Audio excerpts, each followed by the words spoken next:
Mas agora o laudo médico de Fabiano Kippermayer, responsável pelas mortes na creche de Saudade. É sim, Fernando, saiu esse laudo e a perícia médica concluiu que o Fabiano tinha plena capacidade de entender o caráter criminoso do acontecimento. Agora o judiciário ainda vai decidir se ele vai ser julgado pelo tribunal do júri. O que acontece? A primeira estratégia da defesa, normalmente em crimes bárbaros como esse, é tentar atestar insanidade mental. E isso a defesa tentou e não conseguiu. Resumidamente, é isso que aconteceu. Claro que no laudo aparece detalhes de que ele tem distúrbios, mas ainda assim o resultado é claro, de que ele tem plena consciência do que ele fez, da rotina dele, que o desvio que ele tem não alteraria os fatos. E é por isso que a gente vai agora ao vivo, Fernando, para saber mais detalhes desse laudo que saiu atestando, né, que o Fabiano tinha, assim, plena consciência do que estava fazendo. O Paulo vai trazer para a gente mais detalhes e também vai conversar com o psiquiatra que faz esse tipo de laudo, né, Paulo? Bom dia.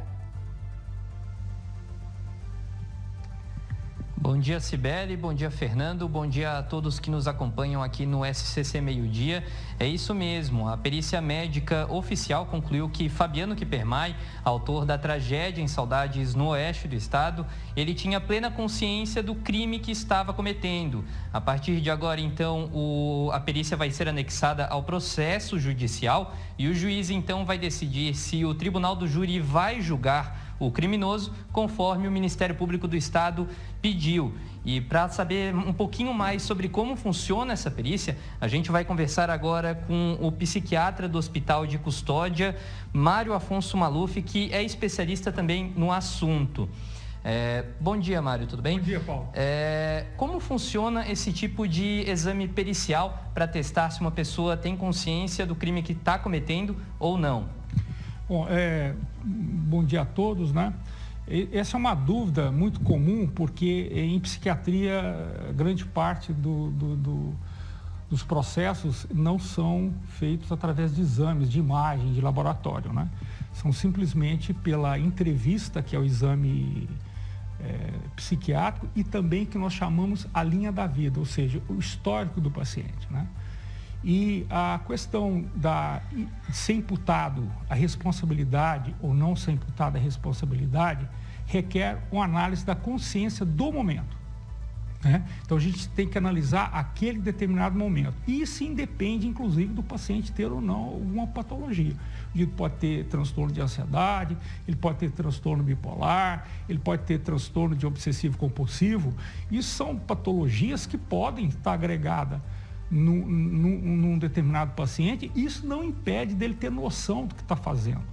Então, o fato, às vezes, do que nós chamamos do paciente que tem uma psicopatia, ser um psicopata social, ou seja, aquele paciente que comete ilícitos e não se arrepende e faz de forma, às vezes, repetitiva, não impede de que ele tenha consciência que está fazendo a coisa errada.